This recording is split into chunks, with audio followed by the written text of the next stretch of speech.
A lot of the times I'm using my experience, both from starting this company and working in it, and also my life experience and my experience in other jobs beforehand, to make hopefully what are good decisions.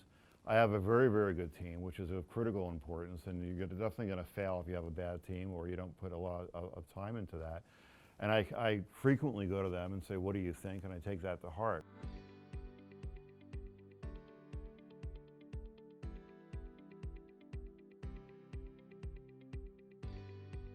Hi, my name is Rich Milliman. I'm the co-founder and CEO of Extroverted Solutions. Myself and the other co-founder, we worked at a large hedge fund before starting EDS and would utilize extra duty officers here and there for a variety of security reasons.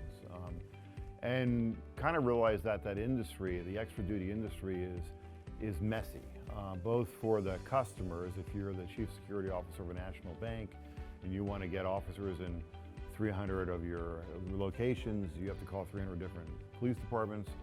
And also on the law enforcement side, there's legal risk, there's financial risk, there's administrative burden. And we realized that there's probably a better way to do this.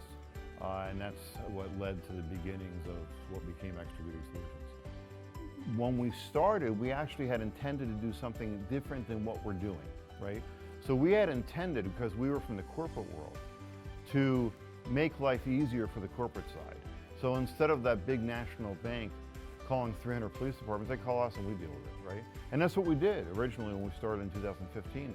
But we kept our ears open when we listened and we realized, wow, the pain and suffering in this industry is not just on the corporate side, it's on the law enforcement side too. And while corporations can throw money at problems, government agencies usually can't do that. So we started helping the government agencies, and then again, keeping our ears opening and listening, we realized that we can't be on both sides of this fence. You got to pick one or the other. You can't be conflicted. You can't be a lawyer working for both the plaintiff and defendant at the same time. So we exited that corporate business and are only on the law enforcement side. And that was another milestone. We were making money on the corporate side. So to sign off those contracts to another company was a little bit of a queasy feeling. But looking back, I know that was the right thing to do. When I'm traveling on business, I try to carve out a little bit of fun time. Sometimes I'll bring my camera and go try to take some fun photos, or overeat at the local restaurant that everybody knows locally. So I try to work some enjoyment into the business travel. You spend more time at work than you do pretty much anywhere else. I mean, you spend more time with your work, your close coworkers, than often you do with your spouse or a lot of times your kids. So it's almost like, I kind of view it as a responsibility of the leadership of an organization to create a culture that's amenable to the way people want to live and work. I have two daughters. The older one, who's in college, and I go to the Metropolitan Opera as often as we can. For somebody who's a freshman in college, I bet she's seen 20 operas at the Met. So that's been a lot of fun. My family and I, how many years ago was it now?